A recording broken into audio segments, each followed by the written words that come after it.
Track Talk with the RacinBoys is brought to you by McCarthy Chevrolet in Olathe, home of the $10,000 low price guarantee. Chevy runs deep.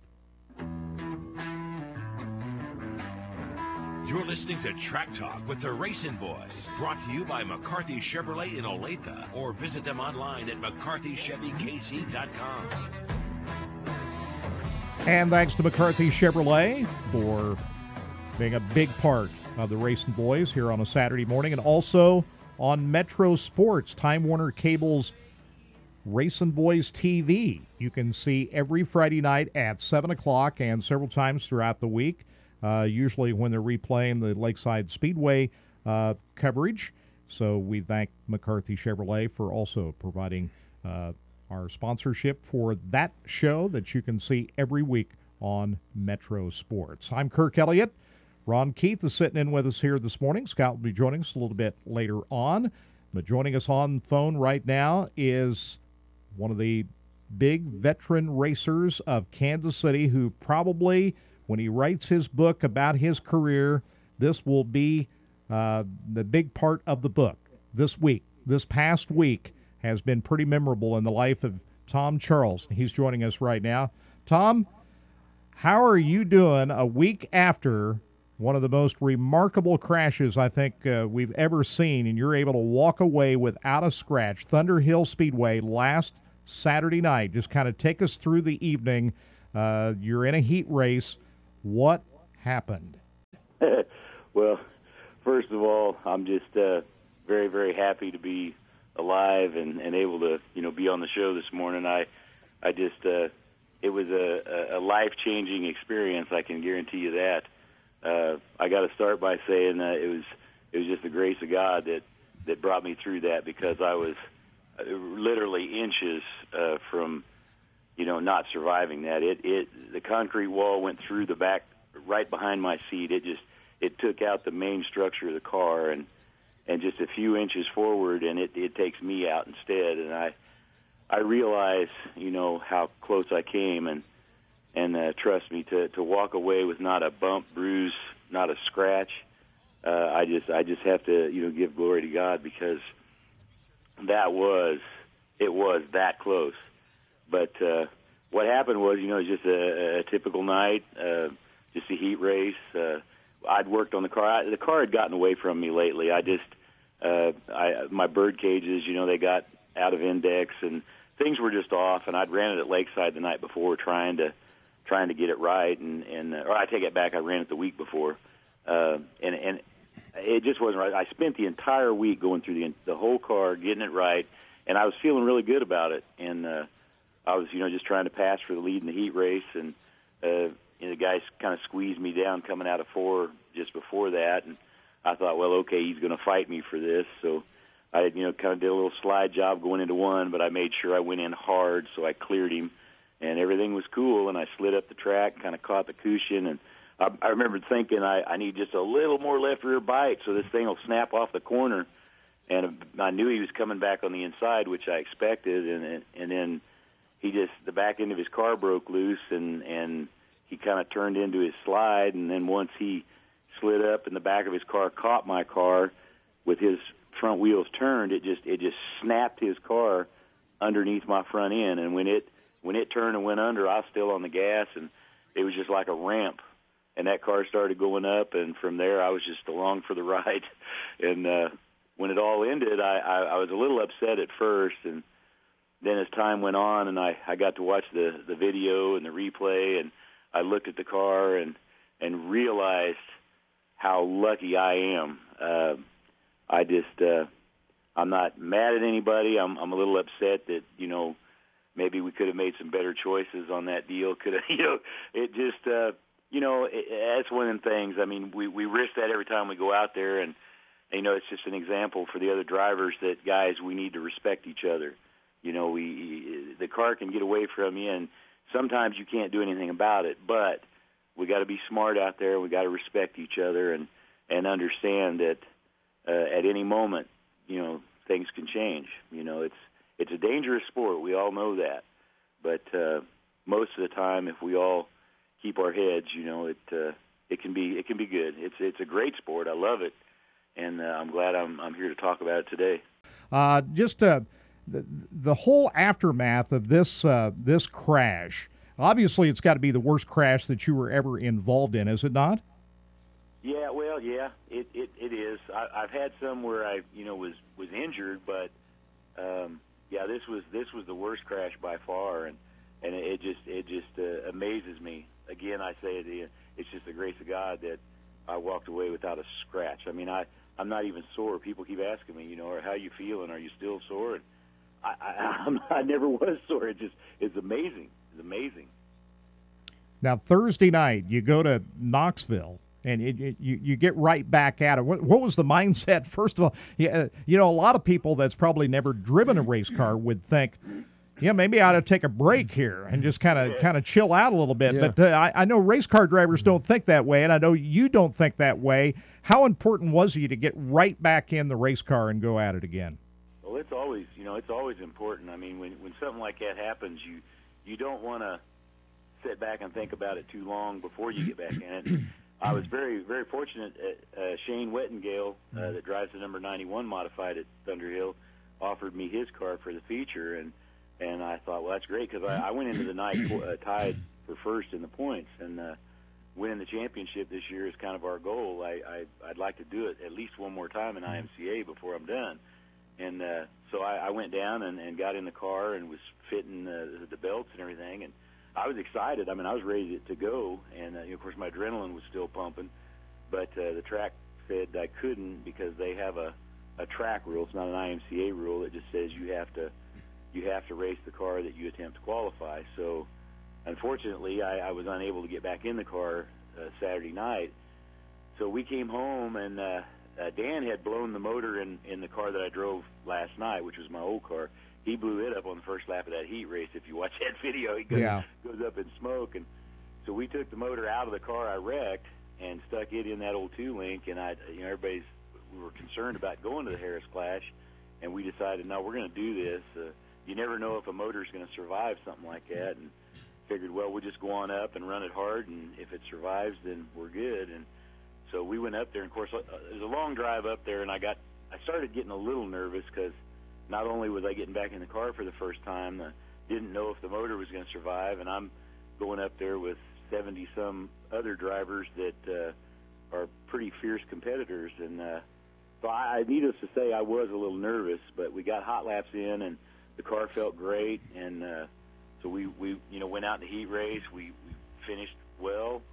We made it to an up-front start in the B feature, in one of the B features, and we qualified and got in the show. And pretty much after that, we just started and stayed where we were, which is what everybody did. They went green to checkered, but it just felt so good to be back in the car and have the car actually perform. And then we had talked about not running Lakeside because we didn't want to risk losing the car. I mean, we don't have any spare motors or anything at the moment. One of my crew guys, Tom's, trying to get one put together.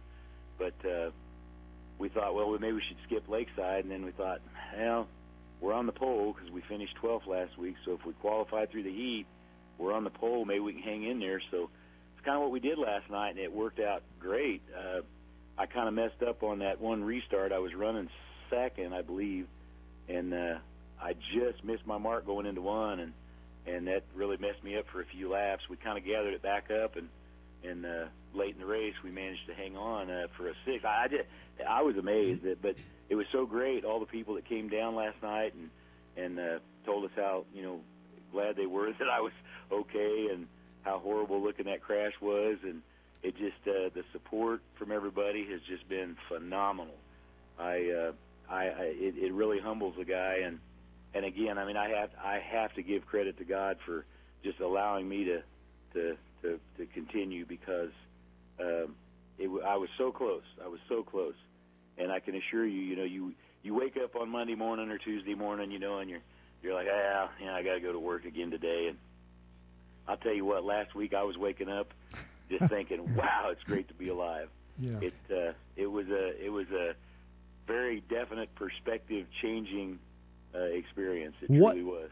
Tom, what was your first thought when that car came to rest and you realized, I mean, you weren't knocked unconscious or anything like. I mean, you didn't have a scratch. But your first thought when that car came to rest. Well, my very, very first thought was I was a little upset with the other driver. I knew what had happened, and I knew this car was gone. I mean, the odds were that this car was gone, and it was all I had left. You know, we were already at the end of the racing account and running, you know, on old stuff, and we were just kind of, you know, trying to figure out how we were going to, you know, get through the rest of the season and look into next year, and that realization that, okay, there it goes, it's gone, and I kind of felt some anger right off, and then it just, you know, your good senses kind of take over, and you realize, hey, I think I'm lucky to be alive. I'm lucky to be uninjured, and everybody came running up, and I started calming down right away, and those are the things that started going through my mind as well. I did get out, and I looked at Dan was there, and I said, hey, get the other car ready, because at that time I thought I could drive it, and that's when he told me, no, he blew the motor up, so it wasn't available, and I immediately started, you know, thinking about points, and I guess, you know, I mean, the competitiveness in you just comes out. But I just, again, very, very, very lucky, and I know it. Well, there's one person that's been by your side throughout your whole life almost, or your whole career racing, that's for sure, and that's your wife, Dee.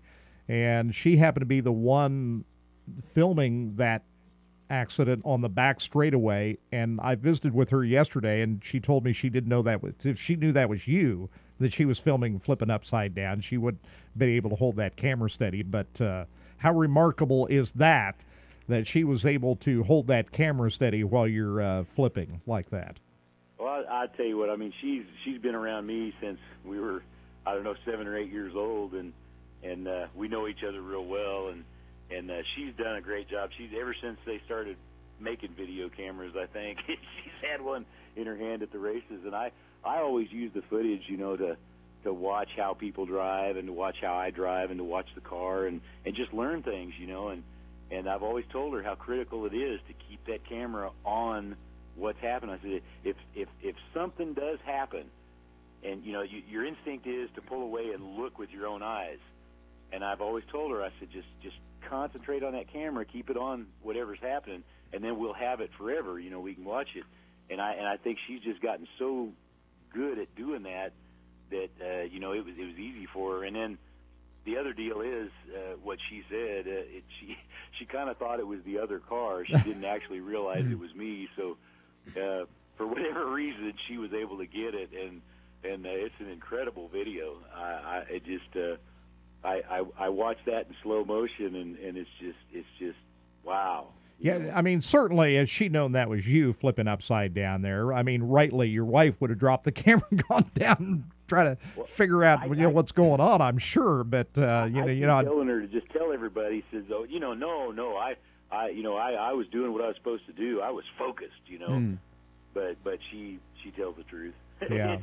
she really thought it wasn't me, and I'm just glad that she got it, because it's an amazing thing.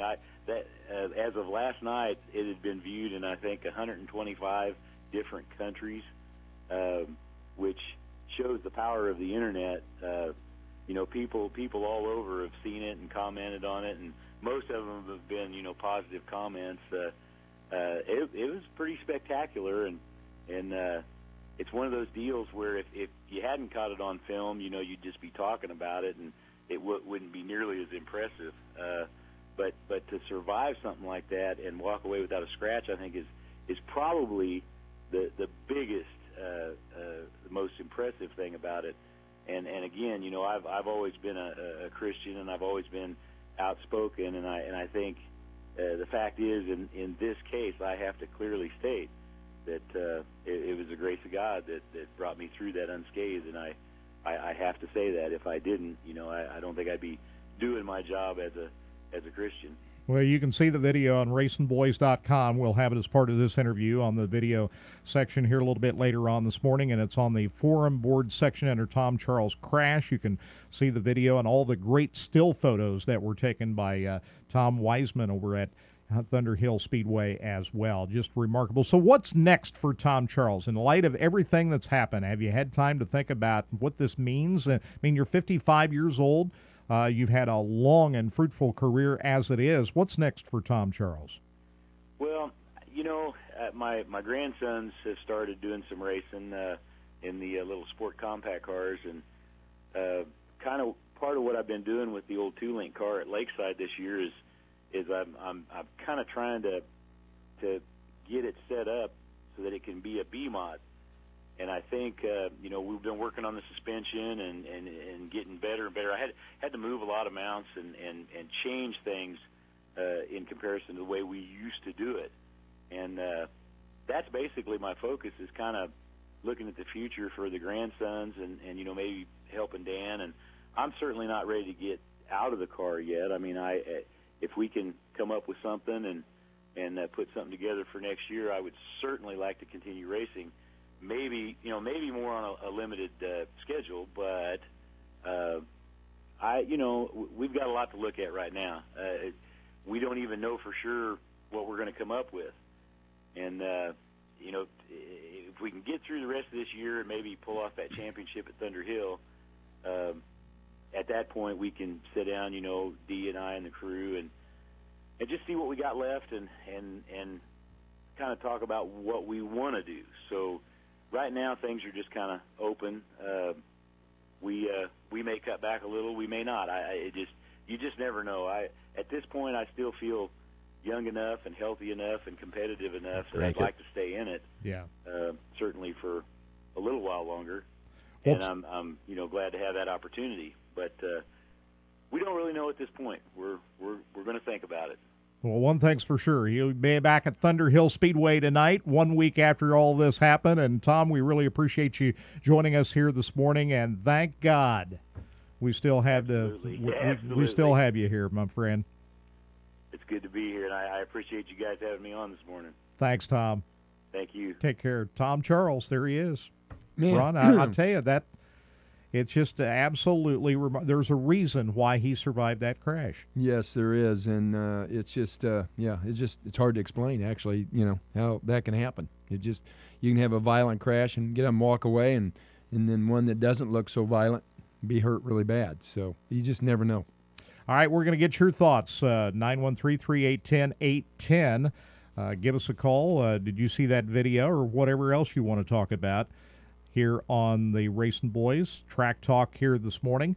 The Kansas Lottery is celebrating 25 years of real people winning with NASCAR Instant Scratch tickets, and they have it going on again this year. You can enter the non-winning $5 NASCAR tickets in a second chance drawing to win one of 40 VIP trips to Kansas Speedway. The drawing is September the 7th, and here this morning you can get in that drawing. And if you're the 8th caller at 913-381-810, you can win this Kansas Lottery prize pack. The trip includes hotel, race tickets, cash, and a weekend of fun. Kansas Lottery for 25 years. Real people really win. We're coming back with your phone calls here on Track Talk here on Sports Radio 810 WHB.